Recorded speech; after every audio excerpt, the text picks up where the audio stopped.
Hey YouTube. Well, regarding taxation in a free America, I'm subscribing to something called the Quiz Club. And as you see here on the picture here, at what year did China end slavery? That's kind of an oxymoron, isn't it? Well, America. The county should be fundamental, and the people should have to deal with no government official other than their county officials, with perhaps limited exceptions for state elections, etc. This is no more true than with the most hated of all ancient evil taxations. What we've been trying to demonstrate based on biblical and historical Christian idea is, as well as the implementation in much of the Western history, is the power that true federalism has for restoring and protecting freedom.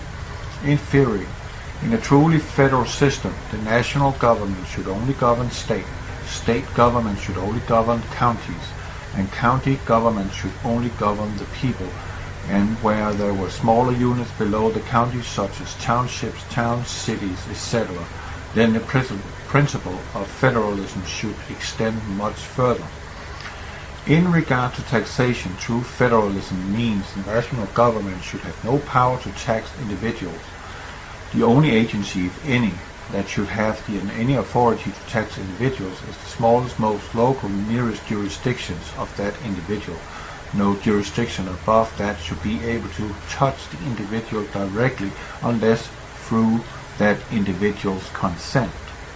Instead, if a higher government decided to raise revenue through taxation, they should be forced to deal only with the next level of government below them. In other words, the Fed could only tax the states, states could only tax counties, and counties only tax citizens.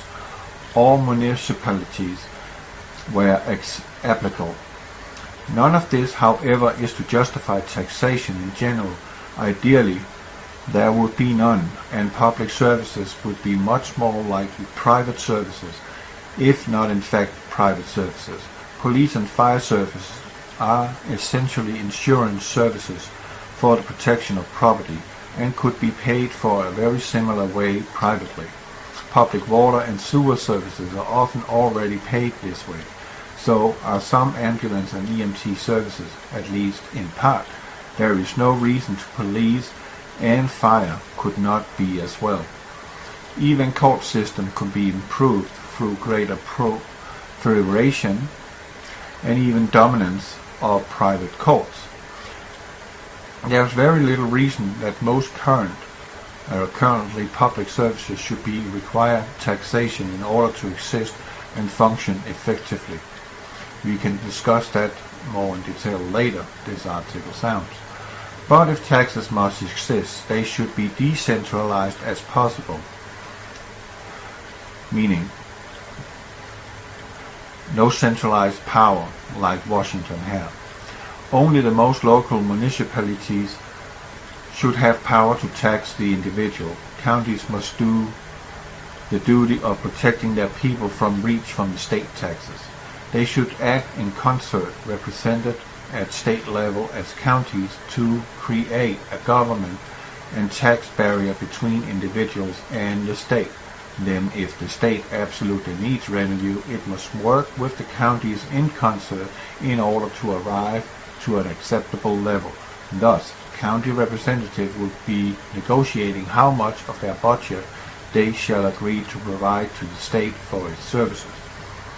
To the degree that local citizens have control in their counties and are adequately represented in the state assembly, you can be sure that they will not want much of their county budget at all to be handed over to the state. Nothing beyond necessity. This will mean a strictly limited state power. The same delicate negotiation balance should also occur between national government and the states represented in a concert. This is only one reason for the 17th Amendment should be repealed, as I discussed recently. States being squeezed by local interest and bargaining power of their counties will naturally and rightly wish to guard and scarce revenue for themselves. This will create strong pressure against the taxing desires of the national government, Washington, the feds. and thus will keep its powers limited to that degree, preferably funding only the bare necessities of government, whatever those should be. Constitutionally speaking, and I will discuss that in the next installment, why Constitution is way to more tyrannical on taxation that we should want. The states have added a bargaining chip. The feds are allowed and the states forbidden to collect duties on exports and imports. Thus, national government already have a unique and exclusive source of revenue and should not need much of, if any, taxation upon member states. States can point to this as one of more reason to deny further taxation upon them by the feds. What type of tax is best? There is no biblical law regarding any taxation for civil government. This leads me to believe there should be none. Nevertheless, we are given an ecclesiastical precedence of the tithe as a model for which type of taxation is best for the event that a sinful society demands one.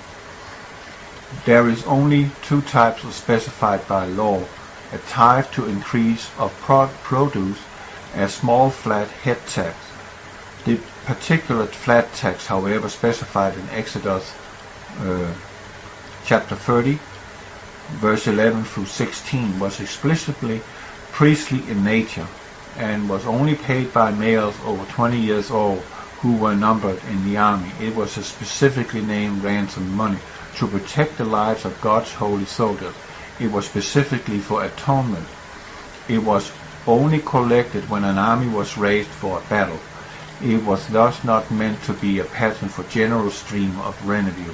It should thus not be looked to as good as measure for civil revenue either. The other type seems more suited for purpose of general revenue. This was the general tithe on increase of produce. The tithe was 10% and was payable after harvest at a central location during the appropriate semi-annual festival. It could be paid in produce itself or in monetary form, depending on the taxpayer convenience. Leviticus chapter 27, verse 30 through 33, and Deuteronomy chapter 14 through verse 22 to 29. In a modern monetary economy, we would simply call this income tax. In Deuteronomy, the 10% was God's requirement for ecclesial institution, not with the civil state. The funds will be used for feasting and making merry, as well as taking care of the widows and fatherless and the priests and the Levites. Thus, welfare was an ecclesial function as well. The Bible gives no such 10% requirement for the civil government. In fact, it gives no percentage at all for the civil government. Yet, when Samuel warns that the Israelites against the adoption of a king like other nations in 1 Samuel chapter 8, he spells out the tyranny that would follow. Among the list of confiscation of enslavement to come, Samuel warns that such king will take the 10th of your grain and your vineyard, the 10th of your flocks, and you shall be his slaves. 1 Samuel chapter 8, verse 15 through 17. In other words, when the civil government assumed the right to a 10% income tax, it was absolute, unimaginable tyranny equivalent to outright slavery. For when the civil ruler assumes the right to extract as much as God himself demands, then the civil government is exalting itself above God. The civil ruler is then essentially saying that his work is more important than the work of God himself. Thus, while there is no explicit number in the scripture for civil taxes, Samuel certainly indicates that 10% has far exceeded the maximum for a free society. At this point, don't call it taxation, call it slavery to the state. Hardly any Western nation on earth today has a total taxation burden below 30%. A couple are slightly below, several are over 40. This means that nearly every Western nation today needs to slash its tax burden by at least 66% in order to return to Samuel's standard of tyrannical slavery.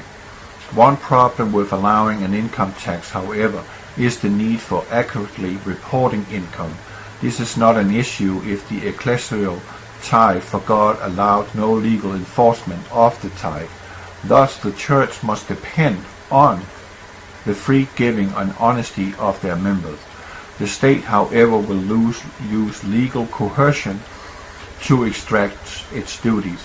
Thus, if taxation is based on a percentage of income, it will require reporting of an income to make sure that it's getting its demanded percentage accurately.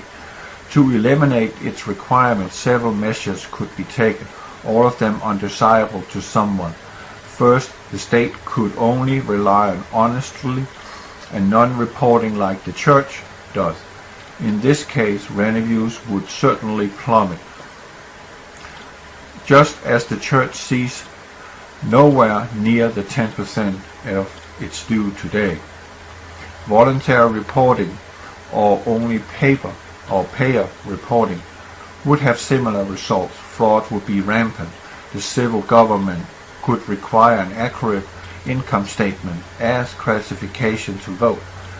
This would disenfranchise many people, especially those who are generally honest and upstanding, but place a high value on a person's privacy. It is also unconstitutional at this point. There seems to be no way around this problem if an income tax is desired. A property tax is not only problematic, but is not permitted in Scripture. It should in fact considered unbiblical. Only God has absolute ownership of property. He delegates to these individuals and gave us commandment against property theft in all forms in Exodus 20 verse 15, Leviticus 19 verse 11 to 13,